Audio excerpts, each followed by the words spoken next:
ዛሬ የምንካፈለው የእግዚአብሔር ቃል ሐሳብ ልብህን ጠብቅ የሚል ይሆናል። ልብህን ጠብቅ።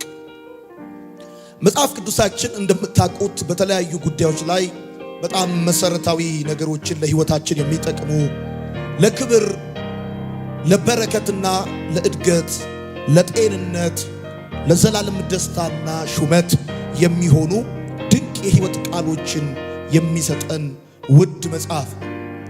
በዚህ አሁን ባነበብኩላችሁ የእግዚአብሔር ቃል ክፍል እንደምታነቡት በአዲሱ ትርጉም ከሁሉ በላይ ልብህን ጠብቅ የህይወት ምንጭ ነውና ብሎ ይናገራል። ከሁሉ በላይ ልብህን ጠብቅ የህይወት ምንጭ ነውና ሲል ሰው የሚጠብቃቸው፣ ሰው ላለማጣት የሚጠነቀቅላቸው፣ ሰው እንዳይወሰድበት፣ እንዳይጠፋበት፣ እንዳይበላሽበት በጣም በትኩረት የሚከታተላቸው ብዙ የግል ጉዳዮች አሉት። መጽሐፍ ቅዱስ በዋነኛነት የሚያሳስበው ሰው ብሩን እንዲጠብቅ፣ ሰው ዕቃውን እንዲጠብቅ፣ ሰው ልብሱን እንዲጠብቅ፣ መኪናውን እንዲጠብቅ፣ ቤቱን እንዲጠብቅ ሳይሆን ሰው ልቡን እንዲጠብቅ ከሁሉ በላይ። አዎ ሌሎች ነገሮችም ጥበቃ ያስፈልጋቸዋል። ነገር ግን በጣም መሰረታዊውና ዋነኛው ጉዳይ ደግሞ ልብህ እንደሆነ የእግዚአብሔር ቃል ይነግረናል። ጥበቃ የሚደረግለት ነገር አስፈላጊ ነገር ሲሆን ብቻ ነው። ሰው አስፈላጊ ነገሩን ነው የሚጠብቀው። ሰው ውድ የሆነውን ነገሩን ነው የሚጠብቀው። ሰው ዋጋ ያለውን ነገሩን ነው የሚጠብቀው። በቤታችሁ ውስጥ እንኳን ምንም እንኳን ገንዘብ አውጥታችሁ የገዛችኋቸውን ብዙ ነገሮች ቢኖሩም በጣም ጥበቃ የምታደርጉላቸው ውድ ለሆኑት የእናንተ አስፈላጊ ለሆኑ ነገሮቻችሁ ነው። ትልቅ ዋጋ የከፈላችሁባቸው፣ ትልቅ ዋጋ ያወጣችሁባቸውን በጥንቃቄ እንደምትጠብቁት ወርቃችሁን፣ አልማዛችሁን፣ ጌጣችሁን ወይም ሌሎች ነገሮቻችሁን ጥበቃ እንደምታደርጉላቸው ልክ እንደዛ። ስለዚህ የእግዚአብሔር ቃል ከሁሉ በላይ ልብህን ጠብቅ፣ ጥበቃ አድርግለት ብሎ ሲል ጥበቃ የሚደረግለት ነገር አስፈላጊ የሆነ ነገር ሲሆን ብቻ ነው። ደግሞ የጥበቃው ደረጃ የአስፈላጊነቱንም ደረጃ ይነግራችኋል። በቤታችን ብዙ ነገሮች አሉ፣ የምንጠብቃቸው ነገሮች አሉ። ግን ደግሞ የጥበቃቸው መጠን ሁሉም አንድ አይነት አይደለም። እንደ ዋጋቸው፣ እንደ ልካቸው፣ እንደ ክብራቸው የጥበቃቸው መጠንም ልክ እንደዛው ይለያያል። የእግዚአብሔር ቃል በጣም የሚነግራችሁ ይሄንን ነው ወዳጆቼ። ሰይጣን የሚፈልገው ብራችሁን አይደለም፣ ልባችሁን ነው። ሰይጣን የሚፈልገው ገንዘባችሁን፣ ስራችሁን፣ ጉልበታችሁን፣ ዕቃችሁን፣ መኪናችሁን፣ ሱቃችሁን፣ ልብሳችሁን፣ ጌጣችሁን አይደለም የሚፈልገው። ሰይጣን የሚፈልገው በዋነኛነት ልባችሁን ነው። የእግዚአብሔርም ቃል ሲናገር ከሁሉ በላይ በቀድሞ ትርጉም አጥብቀህ ልብህን ጠብቅ ብሎ ይናገራል። ወዳጆቼ ለምንድን ነው ልባችንን እንድንጠብቅ የእግዚአብሔር ቃል የሚያዘን? ነገሮች ለጥቂት ጊዜ በአይምሯችን ከቆዩ በኋላ ወደ ልባችን ይገባል። ወዳጆቼ ልብህ ደግሞ በምትሰማውና በምትቀበለው ነገር የሚገነባ ነው። ነገሮች ስትሰሟቸው ለተወሰነ ጊዜ በአይምሯችሁ ይቀመጡና ወደ ልባችሁ ይገባል። የሰማችሁት እንደሰማችሁት ብቻ አይቀርም። ያያችሁት እንዳያችሁት ብቻ አይቀርም። ልብ የሚገነባው ከምትሰሙትና ከምትቀበሉት ነገር ነው። ሰው በሚሰማውና በሚቀበለው ነገር ነው ልቡ የሚገነባው፣ ልቡ የሚዋቀረው፣ ልቡ የሚሰራው። የእግዚአብሔር ቃል ምን እንደምትሰሙ ተጠበቁ የሚለን የሚገባው ነገር በህይወታችን ውስጥ ዋነኛ የሚወስነው ነገር ልባችን ስለሆነ ነው። ስለዚህ አንድ ነገር ለጥቂት ጊዜ በአይምሯችን ገብቶ ወይም ቆይቶ ከዛ በኋላ ወደ ልባችን ሊገባ ስለሚችል ማለት ነው። ስለዚህ በጣም ማወቅ ያለባችሁ መሰረታዊ ነገር ምንድን ነው ከተባለ ክፉ ነገር ወደ ልባችሁ እንዳይገባ በጣም መጠንቀቅ አለባችሁ። ምክንያቱም ወደ ውጭ የሚወጣው ወደ ውስጣችሁ እንዲገባ ከፈቀዳችሁት ስለሆነ፣ ሰው ከውስጡ የሚያወጣው ወደ ልቡ እንዲገባ ከፈቀደው ስለሆነ። ምክንያቱም የእግዚአብሔር ቃል ልብን ሲናገር እንደዚህ ይላል፣ መዝገብ ነው ይለዋል። መልካም ነገር ከመልካም ልብ ከመልካም መዝገብ ይወጣል እንደሚል እግዚአብሔር ቃል ወደ ህይወታችሁ ወደ ልባችሁ ስለሚገባው ነገር ስለ ልባችሁ እንድትጠነቀቁ እግዚአብሔር ዛሬ ስለ ልባችሁ ልብ እንድትሉ ይፈልጋል። ልብ እንድትሉ ይፈልጋል። እኛ በጣም የምንጨነቀው ስለ ውጫዊው ጉዳያችን ነው። ከውጭ ስላለው ሰው ስለሚያየው ጉዳያችን በጣም ነው የምንጨነቀው። ስለምንለብሰው፣ ስለምንነዳው፣ ስለምንኖርበት፣ ስንወጣና ስንገባ በሰዎች ዘንድ ትኩረት ስለሚያገኘው ነገር በጣም ነው የምናስበው። ስለ ልባችን ማሰብ ካቆምን ቆይተናል። ስለ ልባችን መጨነቅ ካቆምን፣ ስለ ልባችን መጠቀቅ ካቆምን በጣም ቆይተናል። ከልባችን ይልቅ ስለ ብርጭቋችን፣ ከልባችን ይልቅ ስለ ቴሌቪዥናችን፣ ከልባችን ይልቅ ስለ ጥፍራችን፣ ስለ ዲምፕላችን፣ ስለ አፍንጫችን፣ ስለ ጆሮአችን፣ ስለ ጸጉራችን በጣም የሚያሳስበን ነገር ቢኖር እሱ ነው። እንደውም ብዙዎቻችሁ ሴቶች ራሳችሁ ፊታችሁን ስለምትቀቧቸው ጉዳዮች በጣም ሴንሲቲቭ ናችሁ። በጣም ሴንሲቲቭ ናችሁ። ጸጉራችሁን ስለምትቀበሉት አንዳንዱ የምትቀቡት ነገር ጸጉር ይነቃቅላል፣ ፊት ያበላሻል፣ ብጉር ያወጣል። የሆነ ነገር በጣም ነው የምትጨነቁትና የምትጠነቀቁት። እንደው ዝም ብላችሁ አይደለም የምትቀቡት። በጣም አስባችሁ 2-3 ጊዜ ደጋግማችሁ ምናምን ነው የምትጠቀሙት። እና በጣም አሁን ሰው የሚጨነቀው ስለ ውጫዊ ጉዳዩ ነው፣ ስለ ልቡ አይደለም የሚጨነቀው። ወዳጆቼ ወደ ልባችሁ የምታስገቡት ነገር ከልባችሁ የምታወጡትን ነገር ይወስነዋል። ኢንፑት አውትፑቱን ስለሚወስነው የሚገባ ነገር ካለ የሚወጣ ነገር ስላለ በቤታችን ውስጥ፣ በትዳራችን ውስጥ፣ በስራችን ውስጥ ያሉ ችግሮች ዋነኛ ምንጫቸው ልባችን ነው። ስለዚህ ችግራችንን መፈታት ያለበት ልባችን ላይ ነው። አሁን ብዙ ጊዜ ችግራችን የማይፈታው ለምንድን ነው ቢባል የችግራችን ምንጭ ሌላ ቦታ ነው። ችግራችንን ለመፍታት ጥረት የምናደርገው ደግሞ ሌላ ቦታ። የቤታችን ችግር ምንጩ ልባችን ከሆነ ይህንን የቤታችን ችግር ምንጩ ልባችን ሆኖ እያለ ኪሳችን ጋር መፍትሄ ልናመጣ አንችልም። የተበላሸበት ቦታ ነው መስተካከል ያለበት።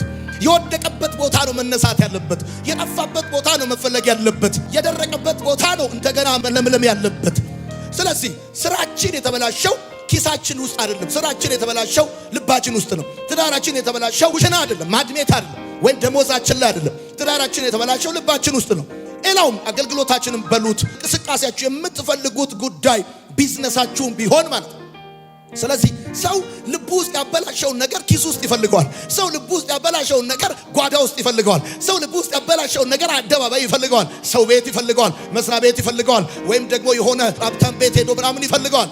ነገራችሁ የተበላሸበት ቦታ ካላስተካከላችሁት የፈለገ ነገር ሊሆን ይችላል፣ ተመልሶ ያው መሆኑ የማይቀር ጉዳይ ነው። የማይቀር ጉዳይ ነው በእርግጠኝነት። ምክንያቱም ወደ ትዳር ስትመጡ፣ ወደ ፍቅር ስትመጡ የመጣችሁት ካፒታል አዋጣችሁ፣ አክሲዮን አይደለም የመሰረታችሁት፣ ኤልሲ አይደለም የመሰረታችሁት። ስንት ይዘሻል ስንት ይዛል ተባብላችሁ አይደለም የመሰረታችሁት። እና እንደውም ይገርማችኋል፣ እኔ በጣም በልጅነቴ ከምወደው ጸሎት ውስጥ አንደኛው ቀባኝ ነው። ቀባኝ፣ እንደ ዳዊት ቀባኝ። በቃ ይሄን ጎልያድን ጉዱን ላሳይ፣ ልጣለው፣ ልዘረው፣ ጌታ ሆይ በቃ ቀባኝ። ጎልያድን የሚጥል ቅባት ምናምን ብዬ ጸልያለሁ። አንድ ቀን እግዚአብሔር እንደዚህ አለኝ፣ የእሴይን ልጅ ዳዊትን አገኘሁት የሚለውን ዘለዋለን። የእሴይን ልጅ ዳዊትን አገኘሁት፣ ከቅዱስም ቅባት ቀባሁት። ከመቀባት የሚቀርበው መገኘት ነው። የተገኘ ሰው ነው የሚቀባው። እና ታዲያ ምኑን ነው ያገኘው እግዚአብሔር ብላችሁ ስትሉ፣ መቼም እግዚአብሔር አሸዋ በፊቱ የተቆጠረ ነው። ፍጥረትን በስም ያውቀዋል እግዚአብሔር። እና ፈልጎ ዳዊት የሆነ ቦታ የሆነ ፌርማታ ገብቶበት እንዳይመስላችሁ። እያወራ ያለው እግዚአብሔር ስለ ዳዊት ስለ ልቡ ነው። እንደ ልቤ የሆነውን የእሴይን ልጅ ዳዊትን አገኘሁት፣ እንደ ልቤ የሆነውን እና ስለዚህ አሁን ቀባሁት አለ እግዚአብሔር። እግዚአብሔር የሚወድለት የዳዊትን ልቡን ነው። በጣም የሚገርም ነው። እና የእግዚአብሔር ቃል ሲናገር እንደዚህ ይላል፣ ጠላቱን በምቹ ስፍራ አግኝቶ በሰላም የሚሸኛል። በጣም እግዚአብሔር የሚወድለት ልቡን ነው። ወዳጆቼ ልባችሁ የህይወታችሁ ማዕከላዊ ነጥብ ነው። ጻፉ። ልባችሁ የህይወታችሁ ማዕከል ነው። ልባችሁ የበረከታችሁ ማዕከል ነው።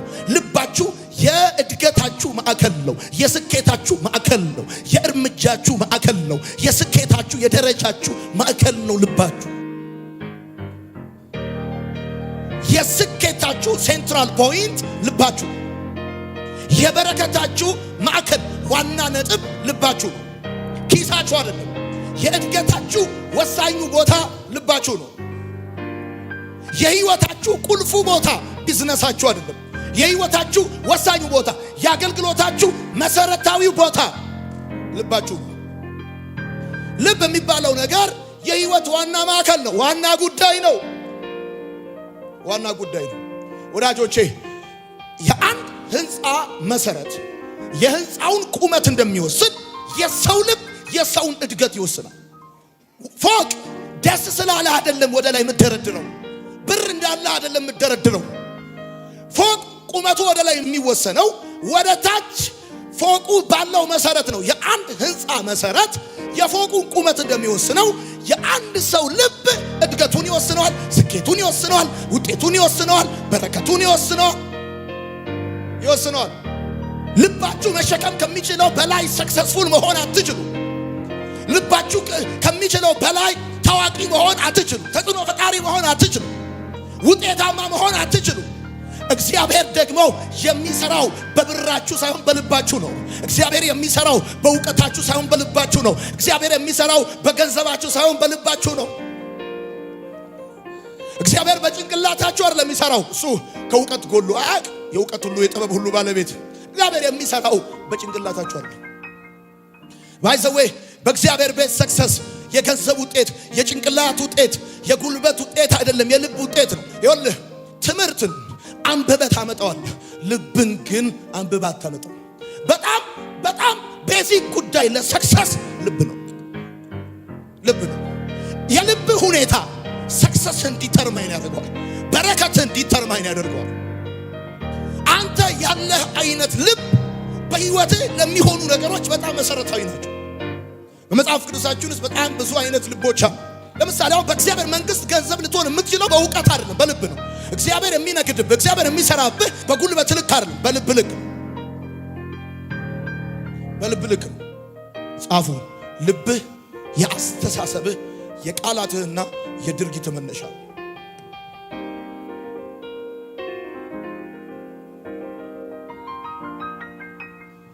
በእግዚአብሔር ቃል ከምታገኟቸው ድንቅ ጸሎቶች መካከል አንደኛው አቤቱ ንጹሕ ልብን ፍጠርልኝ ነው። የቀናውን መንፈስ አድስልኝ ነው። ትላንት ነበረኝ አሁን የሌለኝ፣ መነሻ ላይ የነበረኝ አሁን ግን የሌለ። አቤቱ ንጹሕ ልብን ፍጠርልኝ፣ የቀናውን መንፈስ አድስልኝ። ይሄ በጣም ወሳኝ ጉዳይ እና ሰው በልቡ ሞልቶ ከተረፈው ይናገራል እንደሚል መጽሐፍ። ስለዚህ ልባችሁ ያስተሳሰባችሁ፣ ልባችሁ የቃላታችሁ፣ የልባችሁ የድርጊታችሁ፣ የተግባራችሁ መነሻ ቦታ ነው። የእጃችሁ ጭብጥ ልባችሁን የሚያክለው እንደዚህ በሉ እስቲ። ልባችሁ የሚያክለው ይሄ ውስጥ ያለው ልባችሁ የሚያክለው ይሄን ጭብጣችሁ።